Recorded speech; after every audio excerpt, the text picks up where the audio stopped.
So thanks for joining us today live on Facebook and Twitter. Yay! It's ICTBC. And we're very excited today to have Sarah Jane Crespo from KMUW joining us today. We invited Sarah Jane because KMUW has Science Friday coming up next month, and so we thought it would be really fun to tie in our book choice with the Science Friday whole celebration. A season of science. A season of science. That's what I like to call it. It's really not officially called that, but like right now I'm calling it a season of science. As of right this second, it is now, therefore, and forevermore, a season of science.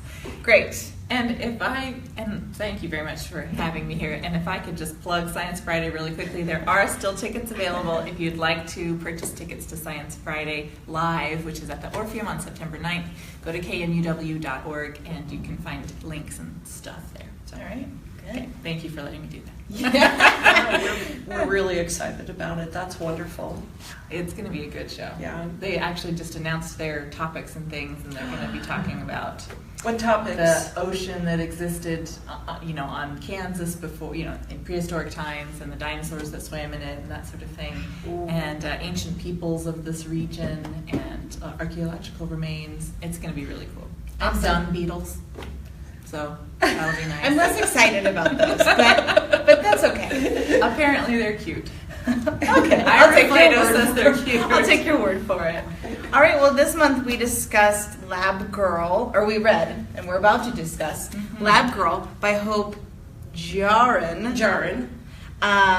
We, of course, Racine and I always argue over how to pronounce things, and it was par for the course this month. So it is Jahren. We looked it up, and anyway, Racine, tell us what this book was about. This book is about... Here, you can hold it. It's about a woman in science, and she grows up in Minnesota. Her father was the town scientist. I love that term.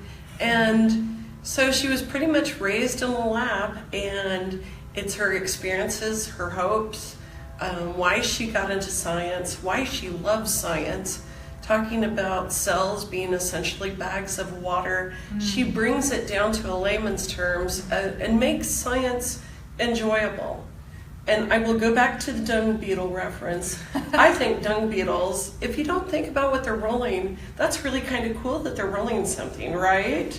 They're talented. They're talented. Yeah. So anyways, this is... It's in their name. It's in their name. They're rolling dung. Okay, I'm just saying. Okay, well, but anyways, Hope, she goes into how trees communicate. Mm-hmm.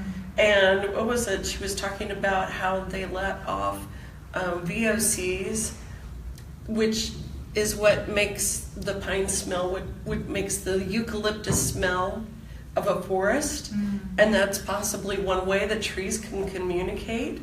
They can communicate through their roots. They can communicate, and it was in regards to what was it? The battle against the caterpillars that were eating their leaves.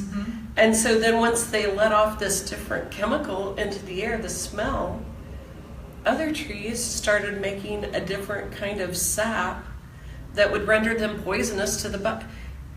So they It's were like, wonderful. It was like a message that these trees were sending to other trees, like there's something out here that is eating us. Quick, Watch out. poison them. And so they did. It's really amazing. I had no idea. I'm glad you brought that up because I liked her style. I really dug science in high school, but then since then it's never really been my bag. But her way of personifying the trees, right? Like they were her friends, and she was telling their history and their story, just like they were a group of people, you know? And so I really liked how she did that, and then she interspersed those stories of the trees and the plants and the mosses with her own life stories. I liked the way that she put those two together. Yeah, I loved that too, and I've never read anything like that before, but she really personalized plant life. Yeah. And I mean, I don't know how many of us have ever tried to think about what it's like to be a plant. I certainly hadn't, and this was just really an incredible way to look at it. Yeah. It makes a funny kind of sense that, that they, that they're waiting for the right time. The seeds are waiting for the right time to send out their anchor root and take this leap. And it, thinking of the term putting down roots, right? It's scary.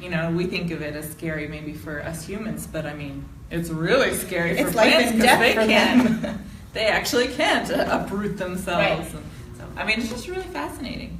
I agree. Well, and she was talking about how they travel through time in one spot instead of space. And I thought that was so neat. And you're talking about the personalization. I almost saw it as they're aliens that have lived among us. Yeah, I felt but we haven't been able to tell how they think or what's their perspective. Mm-hmm.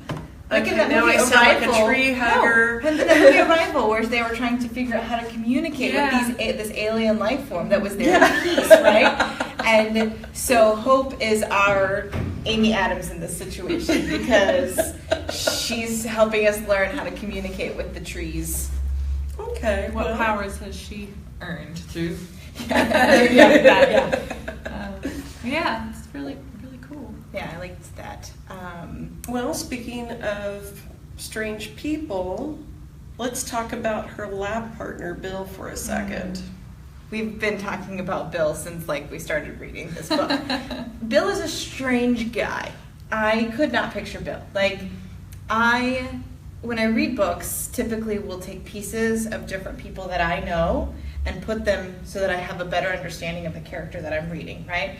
This piece of Racine makes up this, and this piece of Sarah Jane, and together now I have a concrete vision of how this character exists and what they're like.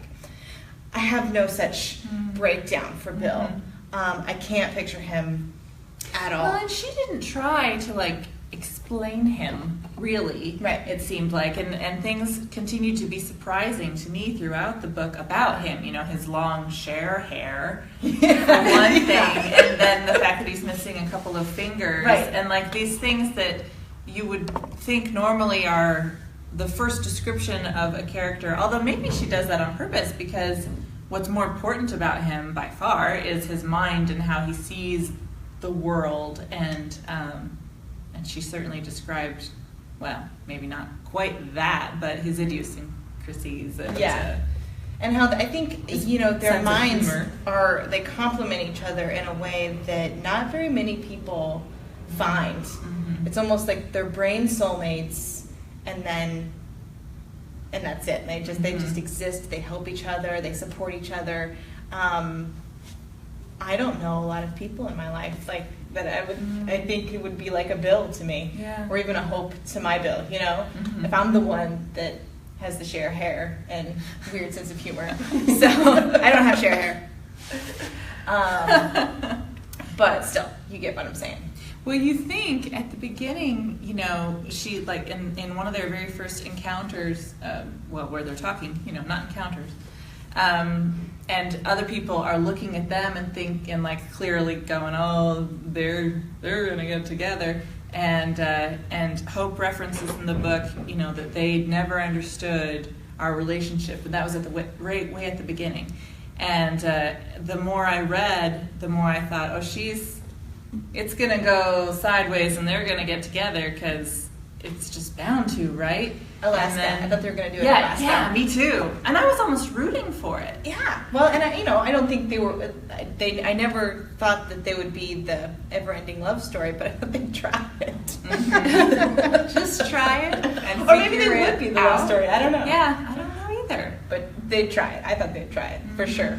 Well, and maybe in the context of their relationship, it's really good that they didn't, because she's the boss. Yeah. Well, and he had following along. Yeah. Getting along. Was it Clint? Is that the name of?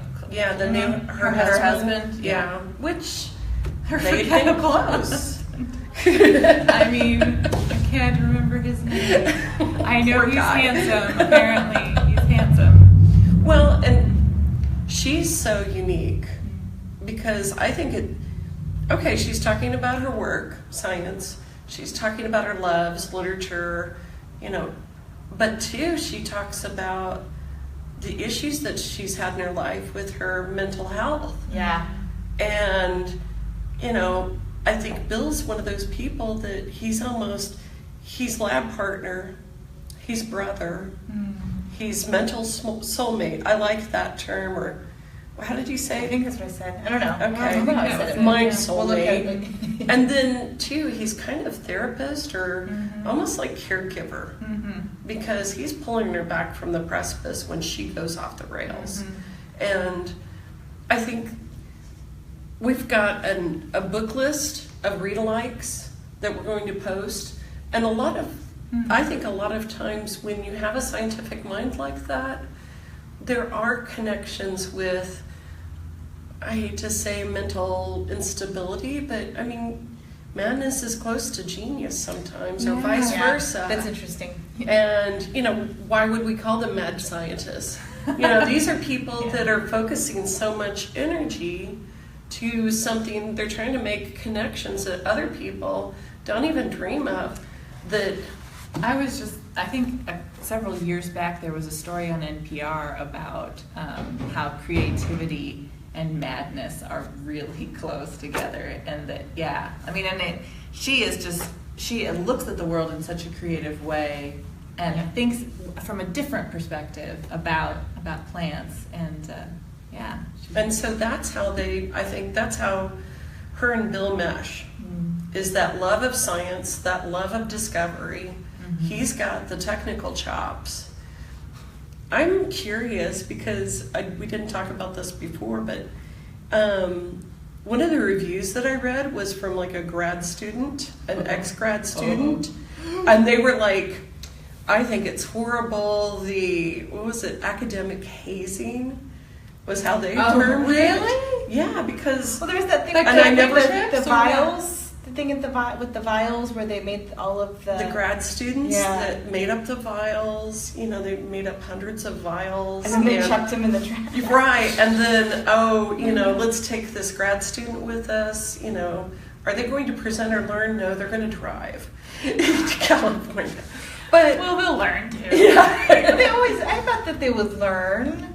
Yeah. Well, and I was didn't thinking read they it that would way at all. too. So, yep. I think it would be interesting Their to read it experience from that was- perspective, though. You know. Yeah. Well, and I think it's one of those things too where I think I took the view that you were taking as well, but you know, sometimes when you're working your way through school, there are times where you're doing things that you think, oh, this is grunt work, or you know, how is this going to help me in the future? And then later on you realize it was to, you know, inform your character on how to do this, or you know. You were being Miyagi'd. Yes, I love that. Filling the vials. Wax or whatever. on, wax off. It's gonna paint the fence. Got to fill the vials. That's interesting. Well, can we talk about the whole family thing? Do we have time? How are we doing on time? Oh, we're moving right along. How Bill, you had mentioned Bill was her brother, right? Her caregiver, almost. I don't know if it was like this. She talked about how she was constantly seeking love from mother figures, father figures, and how she didn't have family. Except that her two first memories that she tells us about are being in the lab with her father, the town scientist, and gardening with her mother. And she tells that story about them reading together when her mother was very determined to get a college education, and so she would take correspondence courses and try to teach Hope along with what she was learning. And then she just doesn't really talk about it. She talks about the absence of it. And by talking about the absence, I just wanted to know what happened, because she doesn't talk about it. I did too. That bugged me. Like, and she gets her privacy, but don't keep referring back to it. You know what I mean? Like, You know what? Wait a second though. Didn't one brother was born, or the first brother was born, first child, 5 years later the next child, 5 years later the next child, and then it sounded like her parents were 40 when she came along? Could it be that it was one of those things where it's either maybe they passed? Because you think about it, they were about 60 if she was, you know, when she was 20. but even like But two she should have sentences, said, two like, sentences would have just like, okay, that wrapped it up for me, thanks. Yeah. You know, like, I didn't have a relationship with my parents, we became estranged, or, you know, my parents passed when I was at such and such a stage in my life. Well, I Like, remember it saying that- how her mom was, you know, just angry all the time, and that her dad seemed to be, I don't know, trying to make up for it, if that's right or not, but that he was like taking hope a lot of the time because her mom was just so, you know, infuriated with her life or disappointed in her life. Can't remember what. Well, and I guess she does talk a little bit about, like, that's why she didn't want a daughter. She didn't want a daughter because they needed to skip a generation. I thought that was poignant. But, Well, she had so many thwarted She just- desires. peppers that I it think in such a way that I wanted to. Her mother's thwarted desire made her, it sounds like, a bitter woman. And in the context of Hope having a mental illness, her mom might have had one too, and in those days it wasn't diagnosed as much or recognized. Oh, her mom probably had bipolar disorder because she had the manic, you know, studying, you know, and then maybe the you know, the Midwest, everything's fine. yeah. We'll make you some Well, bars. she didn't especially talk in their because- culture. Yeah, she Yeah. didn't talk. Being, what, I don't remember, Norwegian? Some kind of Scandinavian. Yeah. And what I thought was so cool was their like times of silence, whatever that term was, I forgot. Like she and her dad walking home in silence, like back through the snow, and this was just their established thing, and that's. See, that was I a wanna cute find it 'cause it was story really to me, interesting. and then there was nothing, and so it was Yeah. just like, it left me wanting more, to know more. Maybe she'll have a sequel, I don't know, and we'll learn more about those kinds of things. Well, and there were lots of things that she didn't talk about in this book. I mean, she talked about some of the things that she met resistance with, but I thought it was so cool. Did you know that she started out doing Instagram posts because women were showing their manicures, and so she was showing her hands at work with test tubes and microscopes. There was a whole thing that And it was happened. this whole thing that she started. Ah. And so, I mean, there have been wonderful ways that she's promoted women in science. So, I mean, that could be its own book all unto itself. Well, and she touches on it, and I admire those stories greatly, because I can't imagine having to just like fight tooth and nail for every single thing, money, making sure bill gets paid, and then on top of all of it, well, your opinions don't really matter. You're just gonna just go back to your lab, sweetie. Let Bill the boys says at talk. one point, you know, well, it might help if you wouldn't wear your hair in pigtails all the time and wear stained t-shirts. And I thought, who cares? Like, that should not be, just wear the pigtails and your stained t-shirts. No one was worried Do about that. Bill and his share hair. Yeah, really? So they would never say that to a man. Or Bill sleeping in the building. Poor Bill. Oh, man. Yeah, poor He Bill. was really stuck and with sleeping her. in that basement that he described in Georgia, or that she The described, van? and sleeping in the van. Yeah. Woo. So And then he it's goes like- to Hawaii, though. Yeah. He ends up in Hawaii. They're great. That's nice. That part was really nice. I also really appreciated how brutally honest she was in certain sections when she talked about her manic stages, when she talked about how when she was pregnant and she was just miserable. I think a lot of times you don't hear those stories. People tell you if they have a miserable time, they don't tell you. They focus on the positive things. Yeah. And she talked about just, you know, I mean, it was very, very difficult for her. And to then get once through the first 26 weeks without Right. her, you know, Right. antipsychotic or whatever her drugs are Any that of she the had drugs. to take. Yeah. Right. And I appreciated her honesty, even though it wasn't pretty. You know, it was not a pretty thing to read about, but Yeah. it opens the door for those kinds of conversations. I appreciated that. really loved toward the in the first half of the book. I think I loved more her chapters that were from a plant's perspective. Those were so charming to me. But maybe about halfway through, I really got into the characters. I really started to love her and Bill as people, and just be more driven by their narrative. And you know, And it was you really root for him. interesting. And what? And you root for them. Oh, yeah. It's like, come on, guys, yay, win awards, you're going to. Please. I feel like actually I was the opposite. Really? I had a hard time getting into this book. I liked it. I knew I liked her style. I liked the literary mixed in with the scientific.